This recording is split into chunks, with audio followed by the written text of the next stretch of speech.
మనం ఎలా కోరుకుంటామో అలా జరగదు. అప్పుడు మనం బాధపడతాం, నిరాశ చెందుతాం.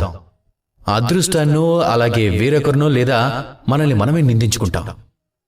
అయితే నిజమేమిటి? దాన్ని మనం అర్థం చేసుకోవాలి. ఈ ప్రపంచం మొత్తం రాయి రప్పలతో నిండి ఉంది. ప్రతి ప్రదేశంలో మనకు చిన్న చిన్న కంకర దొరుకుతుంది. దాన్ని తప్పించుకునే అవకాశమే లేదు. ఇప్పుడు ఈ విషయం మనందరికీ తెలుసు. దాని ప్రకారమే మన జీవితంలో కూడా ఈ సమస్యలనేవి ఉంటాయి. కనుక వాటి నుంచి ఎవ్వరూ తప్పించుకోలేరు. ఒక సమస్య పరిష్కారం కాగానే రెండో సమస్య వస్తుంది. రెండో సమస్యను పరిష్కరించాక మూడో సమస్య వస్తుంది. అయితే సమస్యలు జీవితంలో వస్తూ ఉంటాయి. అలాగే మీకు సహాయం చేయడానికి కూడా వస్తూ ఉంటాయి, ఏదో ఒక రూపంలో. ఇప్పుడు 4 దిక్కులా కంకరుంటే మీరు ఏం చేయాలనేది మీపైనే ఆధారపడి ఉంటుంది. ఏ మార్గంలో ముందుకు వెళ్ళాలి, అలాగే ఏ విధంగా ముందుకు వెళ్ళాలి.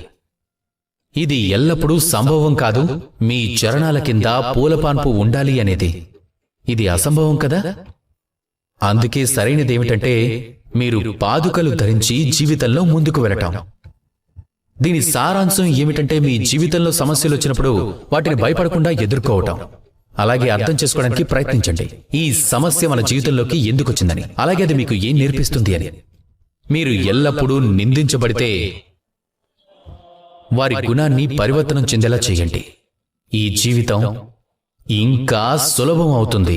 అలాగే సంతోషంగా చెప్పండి, రాధాకృష్ణ.